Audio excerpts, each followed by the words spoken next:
bonjour à tous, bonjour aussi aux internautes.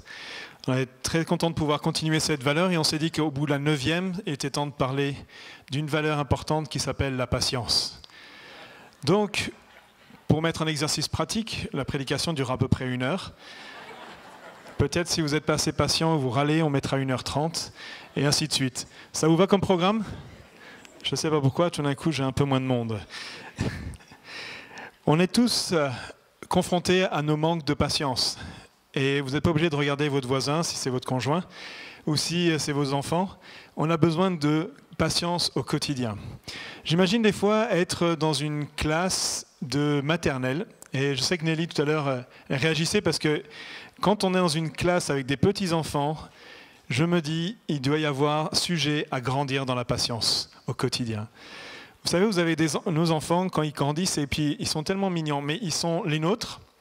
Et déjà, comme ça, quand ils viennent vous interpeller pour la 3e, 4e fois, ils disent « je vais te montrer mon nouveau dessin, je vais te montrer mon nouveau dessin ». On est sympa le premier jour, la 2e fois, 3e fois, etc. Mais j'imagine 30 enfants dans une salle où ils font ça toute la journée. Et puis vient peut-être la journée là et il n'y a plus et du coup ils ont dû rester à l'intérieur de la classe et dû faire des activités et pendant toute la journée il y a cette ambiance là et j'imagine cette professeure des écoles qui est là, qui a qu'une envie, c'est de partir. Et là en ce moment-là peut-être qu'il y a un moment de préparer les enfants pour partir, pour que les parents puissent les récupérer. Il y a toujours ce moment de préparation où ils sont là en plein hiver, ils doivent mettre leur bonnet, leur veste, les chaussures, enfin tout ce qu'ils ont besoin pour sortir. Et j'imagine pour nous on a 2 filles, ça donne du boulot. Il faut compter 10 minutes de plus pour y arriver, les convaincre. Et puis j'imagine juste avec 30 enfants qui sont déjà là depuis un petit moment et qui n'ont qu'une envie, c'est de jouer, etc. Et imaginez cette maîtresse qui est là et qui doit essayer de mettre, et puis tout d'un coup elle arrive au bout et puis elle se rend compte qu'il y a une dernière petite fille qui, elle, a encore pas mis ses chaussures parce que ses bottes sont trop petites. Alors elle va se dire, je vais t'aider à les mettre. Elle s'acquiert, elle s'assoit, elle essaie de le mettre. Et puis c'est comme c'est trop petit, donc du coup il faut forcer, il faut faire tous les efforts pour y arriver. Et puis quand elle a fini, la petite fille, elle dit, mais c'est pas mes bottes. Donc elle dit ok, alors elles sont où tes bottes? Bon alors je vais devoir enlever celle-ci, donc elle enlève, je m'assure qu'elle l'a mis, elle a dû forcer, du coup elle a aussi dû forcer pour ressortir. Et quand elle a fini, etc., elle dit bon maintenant elle dit mais en fait c'est les bottes à ma sœur, c'est pour ça que j'ai dû les presser, elle me les a passées. Elle est obligée de remettre ces bottes-là. La patience au quotidien. La patience au quotidien, c'est toujours d'actualité. Vous savez, nous sommes dans un monde qui essaie de repousser autant que possible tous les temps d'attente. Et on est aujourd'hui dans une société qui attend rapidement des résultats. On attend tout de suite quand on nous sollicite. Je ne sais pas si quand vous envoyez un texto, en général, vous êtes en train de regarder tous les 10 secondes après. Est-ce qu'on m'a répondu? Est-ce qu'on m'a répondu? Est-ce qu'on m'a répondu? Je regarde les jeunes en plus parce qu'en général, ils sont un peu plus... ils attendent de savoir, j'ai envoyé un truc sur Instagram. Est-ce que quelqu'un a regardé? Est-ce que quelqu'un a regardé? Est-ce qu'on apprend, maintenant on fait des courses depuis notre canapé, j'appuie 2-3 clics, et puis je reçois le lendemain, ou je peux recevoir le soir même, mes courses. Pour ça, pour n'importe quel type de choses. On n'avance plus à attendre dans la file du magasin qu'il se passe, il y a peut-être 5 caddies pleins, et puis il se trouve que la toute première personne, elle a à peu près 10 articles qui n'ont pas été référencés et qu'il va falloir aller chercher dans le magasin. Et tout ça, c'est sujet à pouvoir faire grandir notre patience. Ou pas. Beaucoup ont été interpellés par cela et aujourd'hui, on a l'impression que le rythme va tellement rapide qu'on a besoin de retrouver une certaine vie au ralenti. Certains appelaient ça même la slow life. Il y a même des conférences slow. La vie au ralenti. J'ai même découvert qu'il existait une montre slow qui est sur un rythme de 24 heures et indique du coup un horaire approximatif de 3 à 5 minutes. Et je pense que peut-être certains ont utilisé cette montre ce matin pour arriver un petit peu en retard. Non, je plaisante, je vise personne. Mais c'est juste pour nous mettre dans cette perspective que la patience est une vertu qui est nécessaire au quotidien. constamment. En fait, vous connaissez peut-être l'expression dire que la patience est mère des vertus. Elle est celle qui est un peu sous-jacente à tellement de choses dans notre vie, et cette aptitude est importante à acquérir. Dans la vie chrétienne, elle est aussi très importante à acquérir. Si je devais donner une définition, c'est l'aptitude d'un individu à se maîtriser face à une attente, à rester calme dans une situation de tension ou face à des difficultés. On peut aussi donner une qualité de persévérance. Maîtriser face à une attente, rester calme dans une situation de tension. Dans le Nouveau Testament, lorsqu'on parle de patience, il y a cette définition que donne un dictionnaire biblique qui dit que c'est le trait caractéristique d'une personne qui ne dévie pas de son but délibéré et de sa loyauté à la foi et à la piété malgré les grandes épreuves et souffrances. J'aime cette idée de quelqu'un qui est « je ne dévie pas du but qui a été fixé ». Et lorsque je viens à Christ, ma relation avec Dieu, le faire sa volonté, le chercher lui, c'est l'objectif ultime, c'est ce que je cherche dans ma vie quotidienne. Et on a besoin de patience pour cela. On a besoin de patience. Et il y a tellement de types de patience dans le quotidien, dans la patience aussi pour des projets, pour voir l'accomplissement de projets, dans les relations. On a besoin d'exercer notre patience. Et il y a tellement de domaines dans lesquels la patience s'exerce. S'il y en a qui ont du mal avec la technologie, vous avez un ordinateur qui tombe en panne, et que là, ça vous énerve, et que vous avez envie de balancer parlez à ma femme. Elle comprendra, vous comprendra votre tension intérieure qui se crée à ce moment-là. Mais ce que je veux dire, c'est qu'il y a toujours des sujets, et chacun d'entre nous, nous sommes sensibles à des sujets différents avec lesquels nous sommes en la patience. J'ai remarqué aussi que nous avons beaucoup plus de patience pour les choses qui nous passionnent.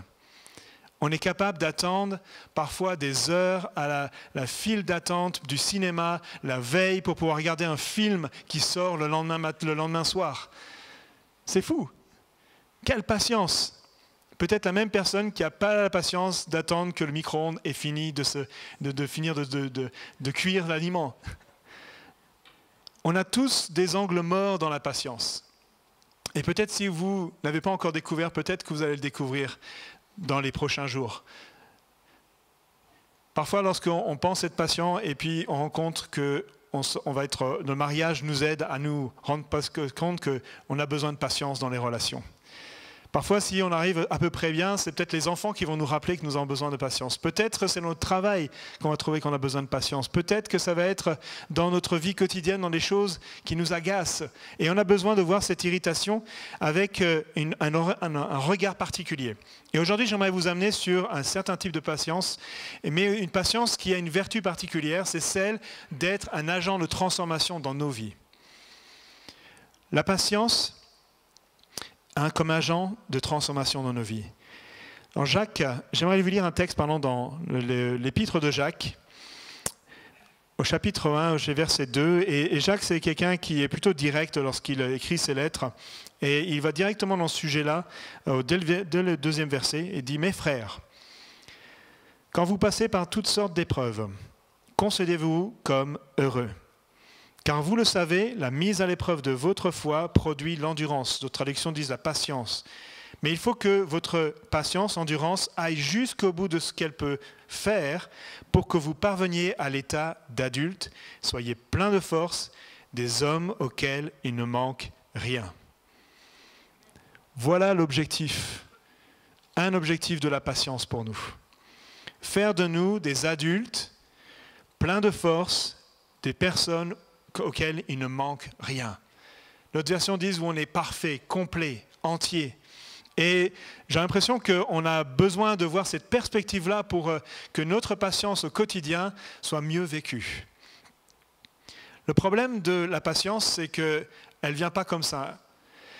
Là, un ami de Billy Graham disait toujours à Billy Graham, tu sais, j'ai une de mes prières favorites, ma préférée, c'est celle où je dis « Seigneur, donne-moi la patience, mais donne-la-moi maintenant. » La patience n'est pas un don. La patience, la Bible nous montre que c'est un fruit. On lit ça dans Galates 5 au verset 22, il dit « Le fruit de l'esprit, C'est l'amour, la paix, la joie, la patience, la bonté, la bienveillance, la foi, la douceur et la maîtrise de soi. Et ce fruit combine tous ces éléments-là, et la patience est une sorte de liant, et il est nécessaire dans ce fruit-là aussi pour pouvoir donner les conditions pour l'ensemble. Et c'est un fruit. C'est quoi un fruit ? Un fruit, c'est le résultat d'un processus de croissance qui amène jusqu'à la maturation d'un fruit. Ça veut dire que ce n'est pas quelque chose qu'on reçoit comme ça, pof, ce n'est pas une semence. C'est une semence qui va devoir être mise en terre et qui va porter du fruit. La patience, lorsqu'on a lu dans Jacques, il dit que c'est un produit. C'était l'épreuve de votre foi, la mise à l'épreuve de votre foi produit l'endurance, la patience. Donc la patience, on en a besoin et elle va se produire dans notre quotidien. Nous sommes appelés à découvrir qu'en fait, il y a plusieurs chemins. La Bible, dans le Galates 5, lorsque Paul parle de ce fruit de l'esprit, il le met en opposition à un autre type de fruit, à d'autres œuvres qu'il appelle les œuvres de la chair, ce qui signifie en fait notre nature humaine éloignée de Dieu, rebelle à Dieu. Et cette nature humaine ne va pas choisir les mêmes choix que l'esprit va faire. Et face aux épreuves, il y a de grandes chances que notre nature humaine se rebelle et se braque et s'oppose, murmure, s'agace, s'énerve, s'irrite, se met en colère et parfois même passe par des actes qui vont être destructeurs, qui vont faire du mal. Et ça, c'est notre nature humaine et c'est l'œuvre de cette chair, c'est cela, c'est ça ce qui va se manifester. Et l'Esprit nous montre un autre chemin, celui où on se met sous son obéissance et on le suit. Il y a deux choses à comprendre, à considérer lorsque nous sommes face à l'épreuve. Ces deux chemins. Alors comment vivre cette transformation ? Et je pense que la première partie est souvent celle dans laquelle on est moins conscient. La première chose, c'est que nous puissions changer de perspective face à l'épreuve. Il y a plein de types d'épreuves différentes. Des petites de la vie quotidienne peut-être, des grandes épreuves dans lesquelles nous sommes confrontés dans notre vie personnelle. Et on a besoin de considérer ces épreuves sous un regard spirituel, sous un regard qui vient de celui de Dieu. En fait, il est en train de dire à travers Jacques que les épreuves vont nous donner l'occasion de grandir spirituellement. Vont nous donner l'occasion de grandir spirituellement. Naturellement, on aurait considéré ça comme étant négatif, destructeur, néfaste, mais lui, il va nous dire c'est un sujet de joie. Un sujet de joie, de réjouissance. Enfin, j'ai l'occasion de grandir dans ma patience. Je ne sais pas combien d'entre nous ont réagi comme ça face aux épreuves, mais certainement pas moi et beaucoup d'entre nous. Quand nous sommes confrontés à des épreuves, on dit mais pourquoi ça m'arrive ? Qu'est-ce qui se passe ? Pourquoi c'est au moment où j'attendais que j'étais pressé qu'il y a quelqu'un qui roule à 25 km/h devant moi et je n'ai pas l'occasion de doubler ? Pourquoi c'est au moment où j'ai envie de voir ma promotion arriver, c'est quelqu'un d'autre qui l'a alors que j'aurais pensé que j'aurais mérité beaucoup plus que cette personne qui l'a reçu ? Pourquoi, lorsque je suis dans l'attente de la personne avec qui j'ai envie de fonder ma vie, mon foyer, mais ça tarde et ça tarde et ça tarde, et pourquoi les autres, ils y arrivent et pas moi ? Tellement de sujets, de frustrations qui peuvent venir dans notre cœur lorsque nous sommes confrontés aux différentes épreuves. Dieu nous utilise ces épreuves pour nous faire grandir, pour nous faire ressembler davantage à Christ. J'aimerais lire un texte dans Matthieu 5, versets 44 à 45. C'est Jésus qui s'adresse à ses disciples et il leur dit cette partie de l'évangile qui est peut-être percutant, qui aussi nous passionne, mais qui est percutant pour nous, dans laquelle il dit « Aimez vos ennemis, bénissez ceux qui vous maudissent, faites du bien à ceux qui vous haïssent et priez pour tous ceux qui vous maltraitent et qui vous persécutent. » afin que vous soyez fils de votre Père qui est dans les cieux, car il fait lever son soleil sur les méchants et sur les bons, et il fait pleuvoir sur les justes et sur les injustes. Qu'est-ce qu'il essaie de nous faire comprendre ? Que déjà tout le monde passe par des épreuves. Et il bénit aussi bien le juste que le non-juste, que l'injuste, que le méchant. Il est celui qui fait exactement traverser les mêmes choses. Et en même temps, il leur dit, saisissez ces occasions-là pour pouvoir refléter qui je suis, d'être un fils de votre Père céleste, celui qui vous aime tant et qui manifeste son amour quand on le hait, qui manifeste sa bénédiction quand on le maudit, qui fait du bien même à ceux qui le haïssent, qui prie pour ceux qui le maltraitent et qui persécutent. C'est ce que Christ a révélé. Et il veut que nous puissions entrer nous-mêmes dans cette transformation pour pouvoir lui ressembler.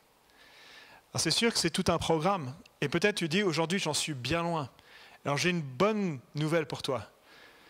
C'est tout un processus. C'est là où la patience est nécessaire. C'est là qu'elle va se manifester. C'est le fait de continuer vers cet objectif en disant, Seigneur, jour après jour, je peux apprendre de toi pour grandir dans cet amour, dans cette bénédiction, à faire du bien autour de moi. On apprend au quotidien et parfois on a besoin de considérer les épreuves que l'on vit. Nous avons besoin de considérer les épreuves que nous vivons comme étant l'occasion de grandir dans ce domaine. Un homme qui avait été réussi dans ses affaires, a pris sa fille avec lui, qui avait une vingtaine d'années, pour l'inscrire, eux deux, au marathon. Et dans ce marathon, vous savez que c'est 42 km, donc c'est quand même long. Et bien sûr, ils se sont préparés pour cela. Et même s'il y a une bonne préparation, lorsqu'on arrive vers les derniers kilomètres, c'est toujours des moments qui sont délicats, compliqués, où le corps dit stop, on a mal partout, on n'a qu'une envie, c'est de s'arrêter. Et c'est là où le mental prend la suite. Et c'est dans ces moments-là que la fille demande à son père, mais j'en peux plus, c'est tellement difficile, mais est-ce que tu peux juste me rappeler pourquoi on fait ça? Pourquoi on est obligé de souffrir autant? Pour pouvoir avoir juste une petite annotation à la fin, une petite médaille de participation? Et puis son père, à ce moment-là, dit, mais c'est parce qu'on est en train d'apprendre à ne pas abandonner. Tu apprends à persévérer même au travers des épreuves. Et nous avons besoin d'apprendre, à travers nos épreuves, de persévérer, de chercher au bout ce que nous avons besoin d'apprendre. Notre Père est bon. Et s'il choisit de nous faire passer par certaines épreuves, c'est parce qu'il nous donne l'occasion de découvrir une leçon, d'apprendre quelque chose, de découvrir une vérité, de découvrir peut-être quelque chose sur nous-mêmes. Et nous avons besoin d'avoir tous ces éléments-là. Nous avons besoin du coup de découvrir ce qu'il veut nous montrer. Et peut-être ça peut être quelque chose qu'il a placé en nous. Ça peut être un don, ça peut être une capacité qu'il avait déjà placée en nous et qui a besoin d'être révélée, d'être mis en avant. Peut-être que vous vous doutez des choses que Dieu a mis en vous et vous êtes face à une épreuve et vous doutez que vous avez la capacité de pouvoir réussir à la surmonter. L'épreuve va vous montrer l'occasion, vous donner l'occasion de prouver l'inverse, de révéler un don, une capacité que Dieu a mis en vous. Peut-être qu'il est en train d'essayer de vous révéler, au contraire, une faille, une défaillance en vous, qui a besoin d'être travaillée, d'être révélée pour pouvoir être déplacé devant Dieu. Il y a vraiment cette notion, et peut-être que c'est ce qui s'est passé notamment lorsque les disciples Jacques et Jean ont été face à une situation de rejet et de racisme. Jésus était allé se diriger avec ses disciples depuis la Galilée vers Jérusalem, et pour faire ce chemin-là, il traverse la province de Samarie. Et les Samaritains détestent les Juifs pour plein de raisons historiques et religieuses dans lesquelles ils se sont opposés les uns aux autres, à un tel point que lorsque Jésus propose d'aller dans un bourg pour pouvoir y loger, il est refoulé. On lui dit, non, si vous allez vers Jérusalem, nous on ne veut pas de vous. Et ça, bien sûr, ça peut être choquant, ça peut dire, mais comment c'est possible? C'est le maître, c'est lui qui... Et face à cette situation-là, Jacques et Jean, eux, ils le prennent très personnellement et disent à Jésus, veux-tu que nous, on commande au ciel, qu'il descende du ciel, le feu descende du ciel, et il consume ce bourg et ce village? Et puis, c'est une réaction qui peut être naturelle lorsqu'on est face à un rejet, de vouloir maudire, de vouloir faire mal, de vouloir reproduire ce qu'on a subi. Et Jésus se tourna vers eux et il les réprimanda. Et disant, vous ne savez pas de quel esprit vous êtes animés, car le Fils de l'homme est venu non pour perdre les âmes des hommes, mais pour les sauver. Et ils allèrent dans un autre bourg. Jésus révélait à travers leur réaction leur manque d'amour vis-à-vis des Samaritains, leur incompréhension aussi de ce qu'ils avaient été venus accomplir. Et probablement qu'ils avaient leur propre conception de ce qu'était d'être avec Jésus. Et ils disent, mais on est avec quelqu'un qui a de la puissance, qui a de l'autorité, et on va pouvoir faire preuve de cette autorité pour manifester cette puissance de façon flagrante, et ceux qui s'opposent à nous, et on va les punir. Et Jésus les reprend par rapport à ça en disant, non, non, non, non, non. Moi, je suis venu pour manifester l'amour, la grâce et la patience avec ces personnes-là. Ne venez pas vous opposer à cela. Il y a tellement de choses que Dieu veut nous révéler à travers les épreuves de notre quotidien. Peut-être c'est notre manque d'amour vis-à-vis de notre conjoint, de notre voisin, de notre collègue. Ça peut être aussi notre difficulté à accepter des situations dans lesquelles on a besoin d'aller jusqu'au bout.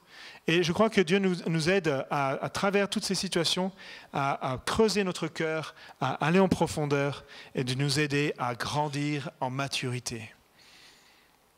Le peuple d'Israël a été dans le désert.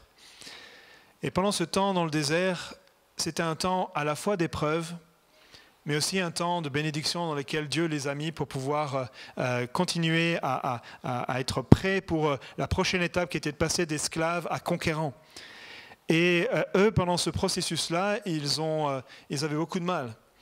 Face à chacune des épreuves, à chaque fois, ils étaient en train de murmurer, de se redire, mais pour nous, c'est trop dur, on veut retourner là où on était avant, c'était quand même plus simple. Et parfois, dans les épreuves, on a cette réaction-là, de dire, mais pourquoi j'ai choisi cette galère? Pourquoi je suis là dans ces moments-là? Est-ce que ça aurait été beaucoup plus simple si j'avais fait d'autres choix? Et peut-être c'est possible que là, dans ces moments-là, Dieu est en train de vous mettre face à votre manque de foi. Peut-être vous êtes engagé dans un projet en sachant que c'était Dieu qui vous amenait là. Et en disant, mais je ne sais pas comment ça va se passer. Ça peut être comme un projet immobilier, ça peut être comme un projet de familial, ça peut être comme un projet de vie. Et Dieu vous a mis ça sur le cœur, et lorsqu'on arrive dans les situations où il commence à avoir des épreuves, on commence à remettre en question et à murmurer. Et le murmure, c'est retourner contre eux. Parce que Dieu a dit, mais si vous n'avez pas confiance en moi, comment vous pourriez avoir confiance en moi pour tout de suite? Donc vous avez besoin d'apprendre une leçon. Et du coup, en voulant prendre un raccourci, ils sont finis par se retrouver à marcher plus longtemps. Notre impatience parfois nous amène à repousser plus loin la leçon. Et Dieu nous permet continuellement, et il est bon pour pouvoir nous dire, mais tu n'as pas appris la leçon la dernière fois, je vais te le réapprendre cette fois-ci, encore une fois, encore une fois. Mais à chaque fois, il nous donne l'occasion de pouvoir aller plus loin, de grandir.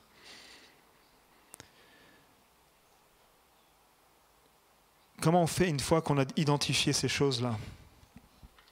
La patience, c'est cette capacité à rester calme dans les épreuves, à rester persévérant. Et ça n'a rien à voir avec une mollesse, comme une inactivité intérieure. Elle n'est pas passive, la patience. La patience, elle est animée d'une passion. C'est de là d'où vient d'ailleurs le mot patience, une passion.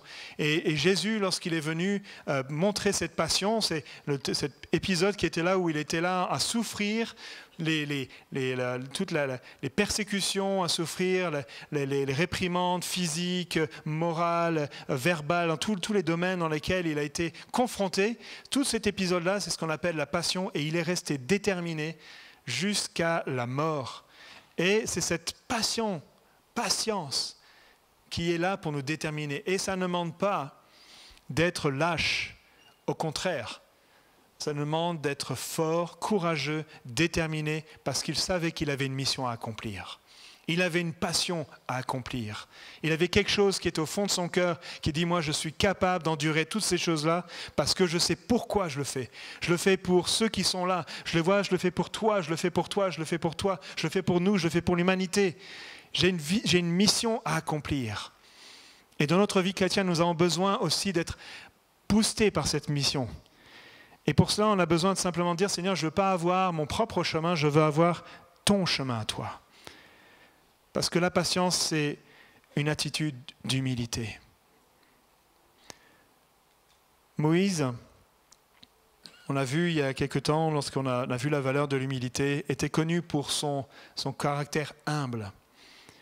Et ce qui est intéressant, c'est que le même texte, quand l'on lit dans Nombre 12, verset 3, il dit « Or Moïse était un homme fort patient » dans la Louis II, plus qu'aucun homme sur la surface de la terre. Le mot en hébreu est similaire. On peut utiliser humble ou on peut utiliser patience. Parce que lorsqu'on est humble, on sait qui on est et on sait aussi qui on n'est pas. On sait pourquoi Dieu nous a appelés et ce à quoi il ne nous a pas appelés. On sait quelle est notre identité et ce qu'elle n'est pas.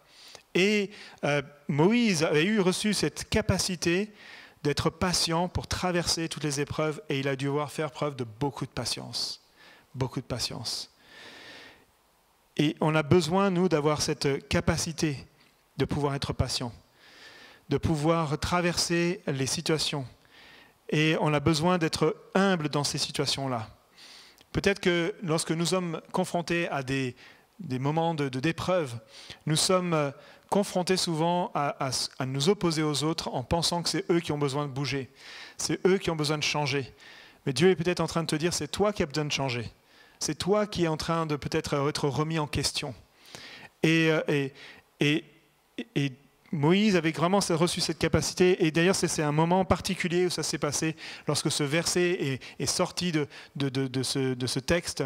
C'est un moment où, alors qu'il a souvent été critiqué, murmuré parmi le peuple, et c'est à ce moment-là où la critique était beaucoup plus proche, beaucoup plus peut-être assassine pour lui. C'était son frère et sa sœur, Aaron et Myriam, qui se sont retournés vers leur frère pour pouvoir le critiquer dans sa façon peut-être de gérer, de sa façon de faire. Et Moïse reste impassible.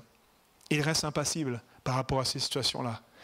Il sait que sa main, sa vie est entre les mains de Dieu et qu'il l'a appelé à quelque chose et qu'il doit juste être confiant dans ce que Dieu l'a amené à vivre. L'humilité, c'est ce qu'on doit faire preuve quand on vient devant Dieu. Dire, Seigneur, tu vois cette situation. Je ne comprends pas ce qui se passe. Il y a des choses qui sont hors de ma portée, hors de ma compréhension. Et j'ai besoin de l'accepter. Il y a des choses que vous ne pourrez pas changer. Vous ne pouvez pas changer la personne qui est à côté de vous. Vous ne pouvez pas changer la personne qui... alors peut-être même ce sera le jour où vous arrêtez d'essayer, que vous serez plus patient. Quand on a compris que je ne peux pas changer mon épouse, mon époux, mes parents, mes enfants, et que j'accepte que ce soit juste une réalité, alors je suis libéré d'un poids et je ne peux être patient avec ces personnes-là. Parce que Dieu nous montre que moi-même, je ne peux pas me changer. Nous sommes incapables de changer notre propre cœur. Et Dieu, par sa patience, parce que nous nous remettons entre ses mains, nous transforme, lui, à travers les épreuves, à travers les situations. Il nous révèle des choses. Et on doit comprendre cela afin de pouvoir être patient aussi avec les personnes qui sont autour de nous, dans le processus qui prend forme pour pouvoir arriver à cette maturité qui prend forme dans la personne à côté de toi, mais aussi dans un projet de vie, dans tout le monde de domaines dans lesquels Dieu veut nous amener. Ça nous amène à la maturité. J'aimerais amener, pour conclure, à une dernière partie qui est celle de faire confiance à Dieu. Parce que la patience, c'est toujours difficile, parce que c'est continuel, c'est quelque chose qui a l'impression qu'on n'a pas, vous savez, c'est comme dans un tunnel, l'impression de ne pas voir le bout. Et la patience nous permet de garder le cap jusqu'au moment où on sort du tunnel. Et pour ça, on a besoin de faire confiance à Dieu. La confiance à Dieu dans tellement de domaines. Peut-être c'est lorsque je suis sujet à de l'injustice. J'ai besoin alors dans ce moment-là de faire confiance à Dieu qui va être celui qui va me faire justice. Dans l'épisode que je vous ai raconté tout à l'heure par rapport à Moïse, par rapport à Aaron et puis à Myriam, et après ce moment-là, Dieu a dit à ces trois-là, venez, je vous donne rendez-vous dans la tente de la rencontre, le tabernacle, et là on va parler. Et Dieu va appuyer son serviteur Moïse, et il va confronter Aaron et Myriam pour leur faire comprendre qu'il avait choisi Moïse, il n'était pas parfait, qu'il devait prendre patience, peut-être dans la façon dont les choses se passaient. Il les a confrontés par rapport à ça parce que Dieu fait aussi justice. Et nous avons besoin de faire confiance à la justice de Dieu. Pas une justice qui est destructrice, mais une justice qui donne l'espace pour pouvoir être repentant, changer d'attitude. Et c'est ce qu'on a besoin vraiment d'apprendre lorsque nous venons vers Dieu. Ce n'est pas juste de dire « Seigneur, aide-moi à être patient pour supporter les autres ». Mais c'est là où je me rends compte de ce que Dieu a enduré, combien il a été patient avec moi, afin de pouvoir me donner la possibilité de me tourner vers lui, d'être changé, d'être transformé. Lorsque je vois comment Dieu agit avec moi comme un père qui est fidèle avec ses enfants, et combien de fois j'ai été rebelle, j'ai murmuré, je n'ai pas accepté ce qu'il était en train de faire. Alors je viens dans ce moment-là de comprendre que Dieu m'amène à considérer son infinie patience à mon égard. Je vais vous lire ce texte qu'on lit dans Romains 9, au verset 22. Ça nous parle de Dieu qui est justifié dans sa colère. Il dit, Dieu n'aurait-il pas le droit de montrer aussi son courroux et de faire connaître sa puissance? Qu'as-tu donc alors à redire, si au lieu de détruire les objets de sa colère, déjà mûrs pour le jugement, il parle de nous là, il continue à les supporter avec une infinie patience? L'infinie patience de Dieu, elle nous révèle le cœur du Père. Et lorsque nous sommes confrontés aux épreuves de la vie, nous sommes amenés à considérer, de venir devant lui, Seigneur, dire, mais Seigneur, moi je vois ta patience à mon égard. Aide-moi à être patient avec la même patience, la même dose de patience dans chacune des situations que je rencontre, dans chacune des épreuves que je rencontre. Et on a besoin d'être dans cette attitude de cœur. Et j'aimerais qu'on puisse prendre ce temps justement de Sainte Seine, puisque nous sommes dans notre premier culte du mois. C'est un temps où on se positionne devant Dieu et on veut se rappeler ce qu'il a accompli. On va se rappeler ce qu'il a accompli. Lorsque Jésus est venu, il est venu avec l'intention justement de nous ôter la colère de Dieu qui était sur nous. C'est lui qui a bu la coupe de colère. C'est lui qui a choisi de dire, moi je veux prendre sur moi tout ce qui est là, qui a besoin d'être transformé. Et j'aimerais qu'on prenne ce temps-là pour à la fois considérer tous les axes de lesquels on a besoin de progresser dans notre patience, mais aussi de voir ce que lui a accompli. Est-ce qu'on peut se lever dans ce lieu ?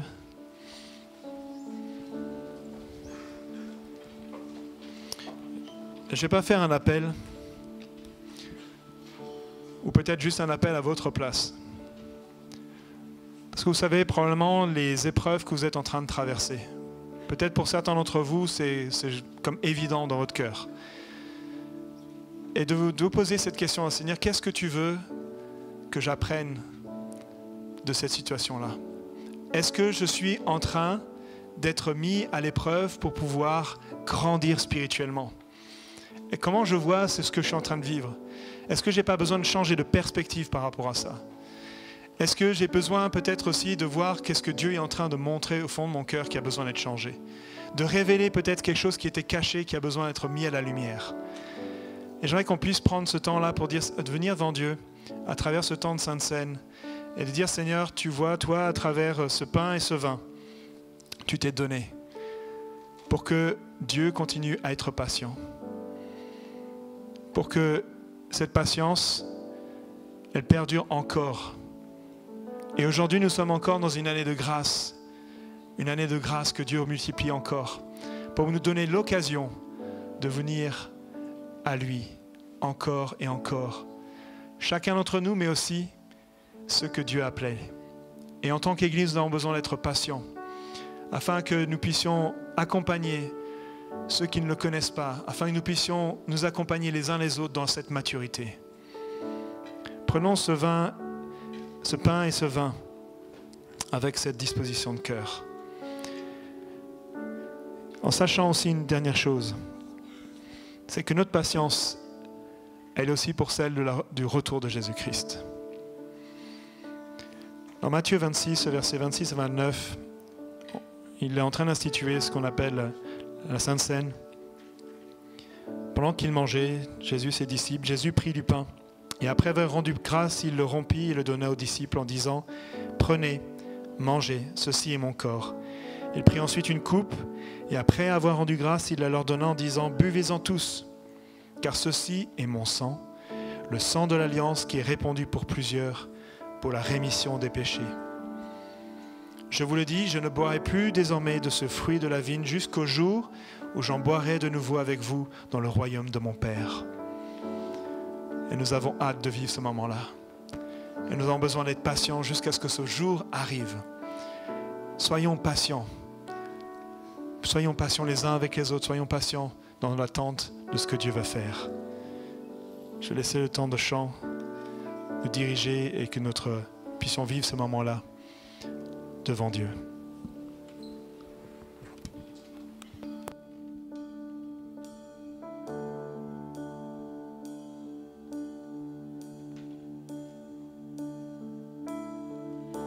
Tu étais là dès la création, Fils unique du Dieu très haut. Les mystères de ta gloire révélés en toi, Christ, notre Seigneur. Oh, ce nom est si merveilleux. Oh, ce nom est si merveilleux, le nom de Jésus-Christ, mon roi. Oh, ce nom est si merveilleux, sa beauté est sans pareil. Oh, ce nom est si merveilleux, le nom de Jésus.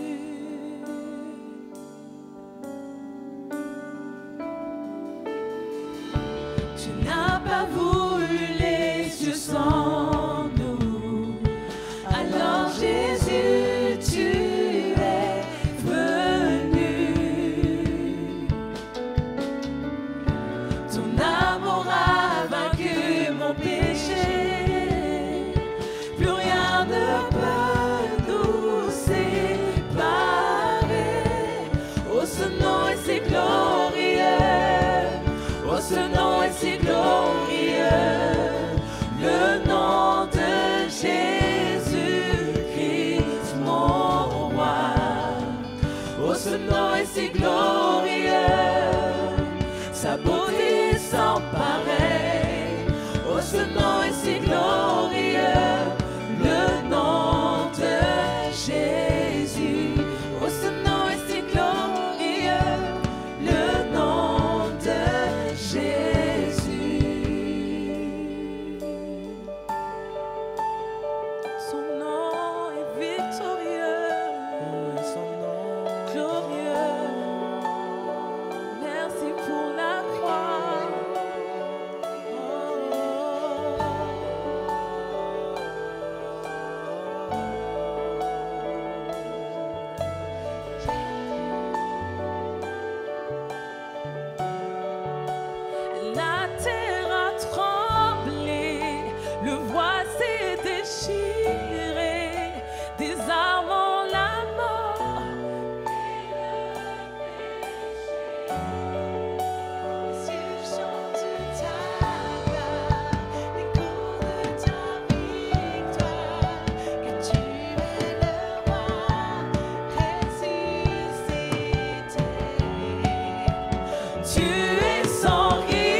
tu triomphes à tout jamais. À toi soit le règne, à toi soit la gloire, car ton nom surpasse tout autre nom. Oh, ce nom est victorieux, oh, ce nom est victorieux, le nom de Jésus-Christ, mon roi. Oh, ce nom est victorieux, sa puissance est sans pareil. Oh, ce nom est victorieux, le nom de Jésus. Oh, ce nom est victorieux, le nom de Jésus. La terre a tremblé, le voile s'est déchiré, désarmant la mort et le péché. Les cieux chantent ta gloire, l'écho de ta victoire, car tu es le roi ressuscité. Tu es sans rival, tu es sans égal. Dieu, tu triomphes à tout jamais. À toi soit le règne, à toi soit la gloire, car ton nom surpasse tout autre nom. Oh, ce nom est victorieux, oh, ce nom est victorieux, le nom de Jésus-Christ, mon roi. Oh, ce nom est victorieux, sa puissance est sans pareil. Oh, ce nom est victorieux, le nom de Jésus. Oh, ce nom est victorieux, le nom de Jésus.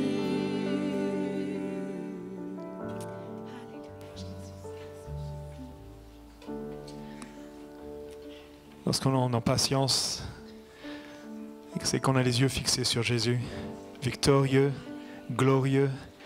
Et on dit, Seigneur, je veux être patient, je ne veux pas passer à côté de ce chemin qui mène jusqu'à toi, qui te révèle toi. Et pendant ce temps-là, que puisse dire peut-être que tu es comme accablé dans ces moments de patience. Tu sais que tu as été impatient dans certains domaines et tu dis, Seigneur, j'ai besoin de regarder à nouveau à toi. J'ai été distrait par les épreuves et elles m'ont détourné peut-être de te regarder vers toi. Et je veux aujourd'hui me repositionner à dire, Seigneur, je veux regarder à toi. Toi qui es le victorieux, toi qui es le triomphant, qui a accepté de souffrir tellement de choses pour moi, pour que je puisse entrer dans cette victoire, pour que je puisse entrer dans cette gloire. Et qu'on prenne juste un instant pour le dire, Seigneur, je veux fixer les yeux sur toi. Je veux courir le bon combat, je veux courir la bonne course. Je veux aller jusqu'au bout, je veux tenir ferme, parce que tu es celui qui est victorieux, qui est glorieux. Et lorsqu'on fêtera tous ensemble cette grande fête qui sera dans le ciel, alors on se réjouira ensemble d'avoir tenu ferme, d'avoir être resté fidèle et patient dans tout ce qu'il nous a demandé de traverser. Vivons ce moment-là à travers peut-être ce chant et regardons à ce Dieu qui est glorieux, à Jésus-Christ sur la croix.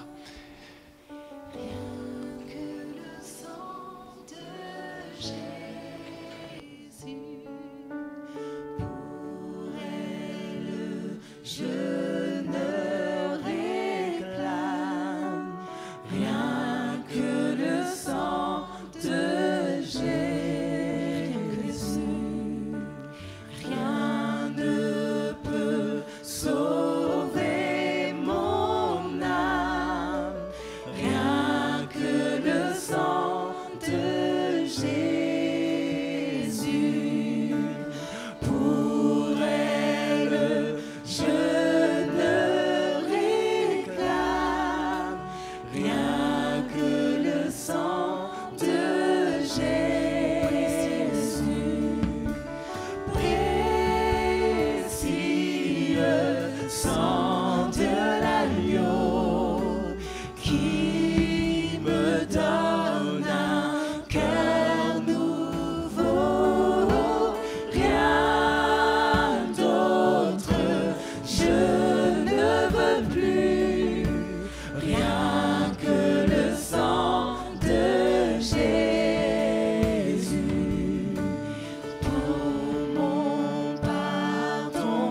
je ne vois rien que le sang de Jésus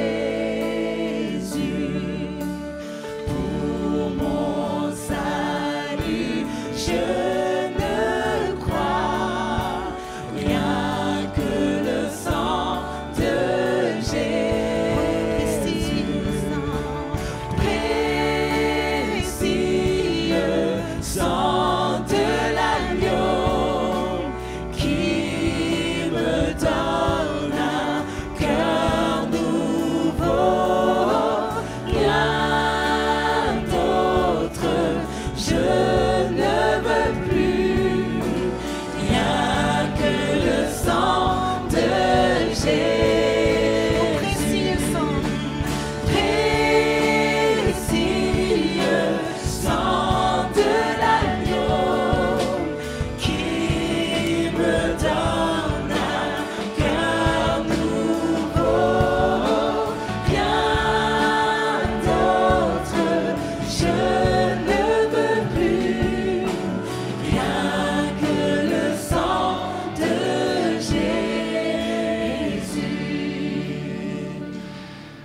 Quand Jésus devait arriver, traverser toutes ces épreuves, j'imagine le Père être en haut et dire « Vas-y, vas-y jusqu'au bout. Vas-y, ça vaut la peine. Ça vaut la peine pour chacune de ces personnes que j'aime tellement. » Et je crois que le Seigneur veut te dire, t'encourager. Il est en haut, mais il est aussi auprès de toi pour t'encourager à persévérer et aller jusqu'au bout. Il est là avec nous. Merci Seigneur. Est-ce qu'on peut l'acclamer un instant et dire merci Seigneur pour ta présence?